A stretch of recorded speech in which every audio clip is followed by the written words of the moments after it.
Success do not come overnight, আর এটা আমার থেকে ভালো আর কে বেশি জানতে পারে। সাকসেস ইজ নট লাইক যে আপনি দোকানে গেলেন, একটা ফেয়ারনেস ক্রিম কিনলেন, মুখের মধ্যে লাগিয়ে নিলেন, আর আপনি ইনস্ট্যান্ট রেজাল্ট দেখতে পেয়ে গেলেন। Success is not like that.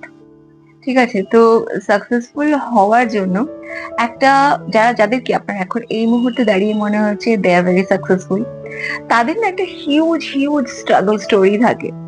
ঠিক আছে, তাদের ফেলিয়ার থাকে, রিজেকশন থাকে, তাদের স্লিপলেস নাইট, কান্নাকাটি, প্রসেস, পেশেন্স, এরকম বিভিন্ন জিনিসগুলোর মধ্যে দিয়ে তারা যেতে যেতে যেতে যেতে তারা অবশেষে একটা সময় গিয়ে সাকসেস পায়। তাই আপনিও যদি সাকসেসফুল হতে চান, আপনার যদি কোনো আইডল থাকে তার মতো করে, বা আপনি যদি নিজেই সাকসেসফুল হতে চান, তাহলে না পেশেন্টলি, ঠিক আছে, ডিসিপ্লিনলি নিজের উপর কাজ করে চলুন।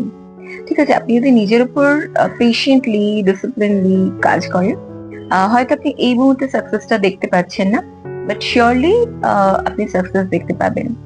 ঠিক আছে, এই মুহূর্তে হয়তো ইউ আর ফিলিং রিজেকশন, যে আমার মনে হচ্ছে বা আপনার মনে হচ্ছে যে আপনি রিজেক্টেড ফিল করছেন।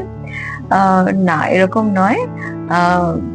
Just stick to your desire, stick to your গোল, এবং সেখানে ডিসিপ্লিনলি কাজ করুন, এবং এটা মাথার মধ্যে রাখুন যে আই উইল উইন। তাহলেই আপনি কিন্তু সাকসেসটা পেতে পারবেন।